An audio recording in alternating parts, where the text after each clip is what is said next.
तमिलनाडु से एक बड़ी खबर आ रही है। तमिलनाडु के बीजेपी के जो पूर्व अध्यक्ष रहे हैं अन्नामलई, वो संभवतः कल बीजेपी छोड़ देंगे। वो चेन्नई से रवाना हो गए हैं और दिल्ली आ रहे हैं। दिल्ली जब चेन्नई हवाई अड्डे पर वो पहुंचे तो उनकी गाड़ी पर बीजेपी का झंडा नहीं था, तो इससे बहुत कयास लगाए जा रहे हैं। और उससे पहले भी जब उनके कोयम्बटूर में उनके सड़कों पर अन्नामलई को लेकर के बहुत पोस्टर लगे हुए हैं। दरअसल 4 जून को उनका जन्मदिन है और उससे पहले वहाँ के लोग नारे लगा रहे हैं कि हमारे नेता आ जाओ और हमारा नेतृत्व करो। आदर्श से मैं पूरी बातचीत करूंगी अभी इस मसले पर, क्योंकि आदर्श ने अन्नामलई को बहुत करीब से कवर किया है, बहुत जानकारी रखते हैं। आदर्श जी, 2019 में तो उन्होंने नौकरी छोड़ी। वो पूर्व आईपीएस रहे हैं, तेज तर्रार आईपीएस, सिंघम कहते हैं उनको, बेंगलुरु के सिंघम के तौर पे विख्यात थे अन्नामलई। और करप्शन के खिलाफ उनके बहुत सारे एक्शन बतौर आईपीएस जो है काफी चर्चित रहे थे। इसलिए जब वो राजनीति में आए तो एक सेलिब्रिटी के तौर पर उनकी एंट्री हुई थी। बीजेपी में एंट्री के बाद बहुत कम समय में तमिलनाडु बीजेपी की कमान उनको सौंप दी गई। बीजेपी के अध्यक्ष रहे वो 4 सालों तक। और इस दौरान तमिलनाडु में जहाँ पर द्रविडियन मूवमेंट, आपको मालूम है कि दशकों से 60 के दशक से वहाँ हिंदी पट्टी के राजनेताओं की कोई पूछ नहीं है। बीजेपी की छवि वहाँ पर एक बिल्कुल हिंदी पट्टी के पार्टी के तौर पर रही है। के अन्नामलई के आने के बाद ये ज़रूर हुआ कि तमिलनाडु में हर आमो खास को ये पता चला कि भारतीय जनता पार्टी तमिलनाडु में भी एग्जिस्ट करती है। हाँ। लेकिन उस कार्यकाल के दौरान भी कई ऐसी चीज़ें हुई जो अन्नामलई को नागवार गुजरी। जैसे के अन्नामलई जो है एआईडीएमके के साथ गठबंधन के पक्ष में चुनाव नहीं से पहले, जब ये इस बार का जो चुनाव हुआ है, जिसकी वजह से बाद में कहा जा रहा है कि उनका अध्यक्ष पद जो है वो इस वजह से भी गया, क्योंकि एआईएडीएमके ने ये शर्त रख दी थी सूत्रों के हिसाब से कि आप के अन्नामलई को अगर अध्यक्ष पद से नहीं हटाएंगे तो ये गठबंधन नहीं हो पाएगा। हाँ। और ये लोकसभा इस गठबंधन के विरोध में थे, बिल्कुल। और ये लोकसभा में जब बीजेपी आलाकमान ने ये देखा कि हमें तमिलनाडु में एआईएडीएमके की जरूरत पड़ेगी कुछ लोकसभा सीटों के लिए, और वो एक बड़ा मामला था।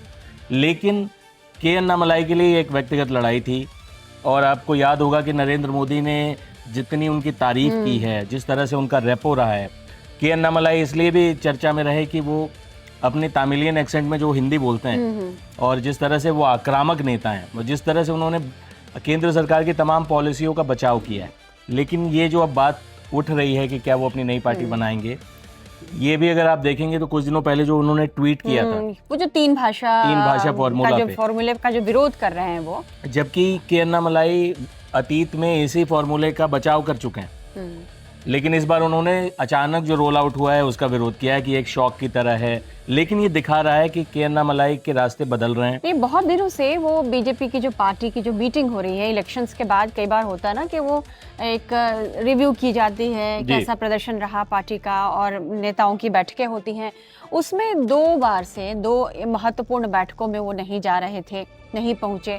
तब से भी चर्चा चल रही थी कि शायद पार्टी बीजेपी से अब उनका मोह भंग हो रहा है। लेकिन ये बहुत जल्दी नहीं हो गया आदर्श। 2020 में उन्होंने ज्वाइन किया और 25 कह लें कि अब 26 का इलेक्शन आते आते जो है ना जी, उनका अब तकरीबन लग रहा है कि अब उनका मोह भंग हो चुका है इस पार्टी से, और कहा जा रहा है कि वो अपनी नई पार्टी बना लेंगे। उनका एक एनजीओ है के अन्नामलई का, वो एनजीओ बहुत एक्टिव है। अगर आप देखेंगे तो कहा जा रहा है कि वो एनजीओ ये सारी पोस्टरबाजी कर रहा है और भविष्य में उसी एनजीओ को वो एक राजनीतिक दल में बना सकते हैं।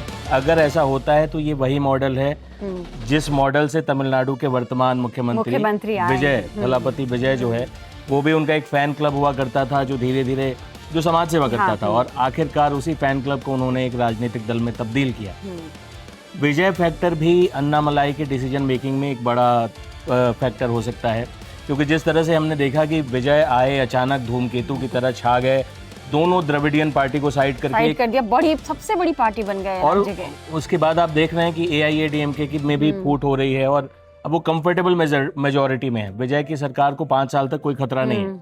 हालांकि भारतीय राजनीति में ऐसी बात गारंटी के साथ नहीं कही जा सकती है। विधायकों को के मतलब तमाम चीजें महंगी हो जाएं, लेकिन विधायक बहुत सस्ते दर। नहीं तो आप कह रहे हैं कि ये जो एक युवा, एक आकर्षक चेहरा, एक अभिनेता जिस तरह से पार्टी बनाई, चुनाव लड़े और वो चुनाव जीत गए, तो इससे इंस्पायर हो गए हैं अन्नामलई। और लग क्योंकि रहा है कि जी। एक कहीं ना कहीं उनके लिए भी कोई गुंजाइश बन रही है राज्य में। अन्नामलाई बिल्कुल, इसका फैक्टर तो ये नहीं हो सकता है कि अभी तमिलनाडु में कोई वजह से प्रभावित ना हो। और बिल्कुल। के अन्नामलाई अगर देखेंगे तो आधिकारिक तौर पे विजय से सीनियर है राजनीति में, और उनको बहुत बड़ी जिम्मेदारी भी मिल गई, एक नेशनल पार्टी के प्रदेश अध्यक्ष की अध्यक्ष बना जिम्मेदारी। दिए गए। मतलब बिल्कुल। कई तमाम जो नेता, वहाँ के जो वरिष्ठ नेता हैं बीजेपी के, उनको दरकिनार करते हुए इनको बनाया गया। इसलिए काफी गुंजाइश देखी गई थी इनमें। बिल्कुल बिल्कुल। और पुराने जो नेता थे वो इस बात से चिढ़े हुए भी थे कि अन्नामलाई के काम करने का वो प्रशासनिक तेज तर्रार अधिकारी वाला स्टाइल था उनका, तो वो बिल्कुल टास्क मास्टर के तौर पे काम लेते थे, जो कि राजनेताओं के लिहाज से एक नई चीज थी, क्योंकि राजनीति अपनी मंथर गति में चलती है और जो पुराने नेता हैं वो अपने तरीके से काम करना चाहते हैं। लेकिन के अन्नामलाई का ये रिफ्ट इंटरनल भी दिखा, गठबंधन के तौर पर भी दिखा, और अब ऐसा लग रहा है कि पूरे आप देखेंगे तो तमिलनाडु विधानसभा चुनाव के दौरान इस बार के अन्नामलाई बिल्कुल चर्चा में नहीं आए और अपने आप को एक तरह से उन्होंने खींच कर रखा हुआ है। तब भी ये कयास लग रहे थे कि क्या वो नाराज हैं, क्या वो निराश हैं। चर्चा जब से चुनाव में गठबंधन AIADMK से गठबंधन की बात को लेकर के जो एक टसल शुरू हो गया था, तभी से इस बात के कयास लग रहे थे कि शायद वो नाराज है, इसलिए बहुत ज्यादा एक्टिव भी नजर नहीं आए। बिल्कुल। और अब जो चर्चा है कि वो कल दिल्ली पहुंचेंगे, वो नितिन नवीन से मिलेंगे, और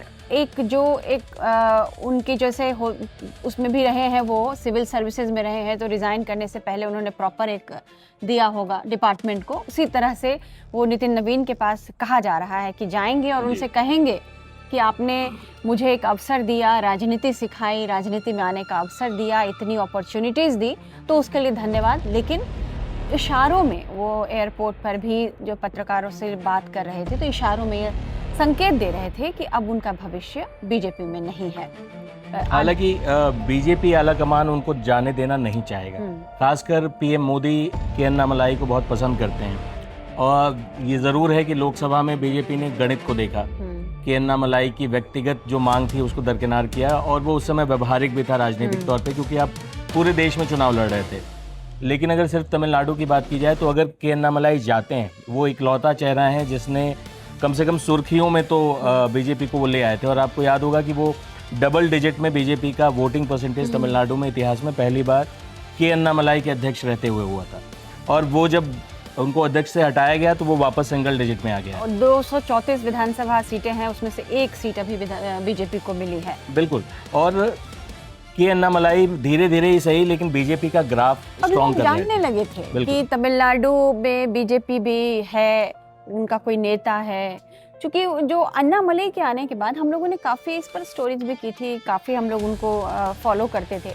ये भी उनकी एक खासियत थी, पूरे देश भर में चर्चा में थे वो, ऐसा नहीं। तमिलनाडु का कोई नेता हिंदी मीडिया में, अंग्रेजी मीडिया में, उत्तर भारत में पॉपुलर था, और वो अभिनेता नहीं था, वो एक पुलिस अधिकारी था, IPS अफसर था।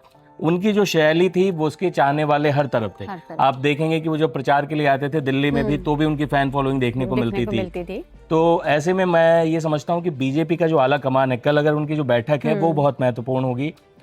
बीजेपी आला कमान उनको नहीं जाने देना चाहेगा, ये उनके हित में भी नहीं होगा, क्योंकि राज्य में अगर तमिलनाडु जैसे राज्य में अगर बीजेपी को कोई अपनी सफलता की उम्मीद दिखती है तो वो के अन्नामलाई हैं इस वक्त, और अगर वो नाराज होकर जाते हैं तो एक बड़ा नुकसान होगा। तो ऐसे में कल की बैठक जो है वो बहुत महत्वपूर्ण है। एक सवाल और है, क्या अन्नामलाई जो कहा जा रहा है, तमिलनाडु की जो मीडिया बता रही है कि 4 मई को जो उनका जन्मदिन है, उस दिन 4 जून को सॉरी, उस दिन वो अपने अगले कदम की घोषणा कर सकते हैं। बिल्कुल। तो आदर्श, क्या वो सीधा किसी राजनीतिक पार्टी की घोषणा कर देंगे बनाने की, या कोई आंदोलन का रास्ता होगा, या कोई और तरीका होगा जिससे वो बताएंगे कि मैंने अपनी पार्टी बना ली और उनकी पार्टी अब सक्रिय होने जा रही है?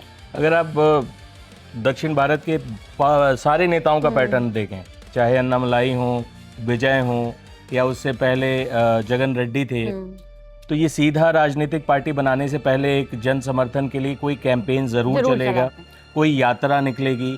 जो मॉडल रहा है दक्षिण भारत में, हमने देखा है पार्टी लॉन्च करने से पहले एक पूरे राज्य को जोड़ने की कोशिश होती है, ताकि था ले लें कि कितने पानी में हैं। बिल्कुल। और आप उसी दौरान आप अपने लिए समर्थन जुटाते भी हैं।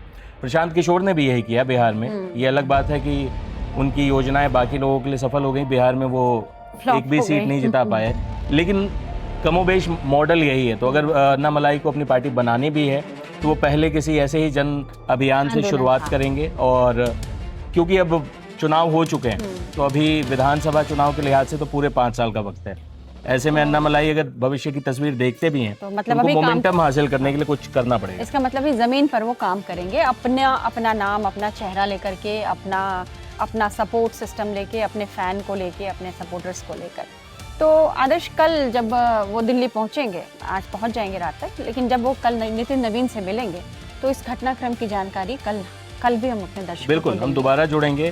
और बीजेपी आला कमान वाले भी ये वीडियो देख रहे होंगे तो वो भी कमेंट में कर सकते हैं कि क्या आप के अन्नामलाई को तमिलनाडु बीजेपी में शामिल देखना चाहते हैं, या आप चाहते हैं कि उनकी नई पार्टी बने, मतलब उन्हें जाने देना चाहते हैं, या उन्हें जाने देना चाहते हैं।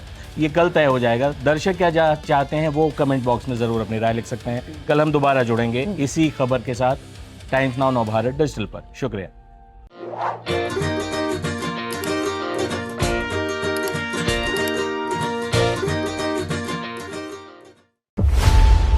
खबरों की रणभूमि में यहां शोर नहीं सोच लड़ती है, जहां शब्द नहीं फैक्ट्स वार करते हैं, और हर सवाल खोलता है सच की नई परत।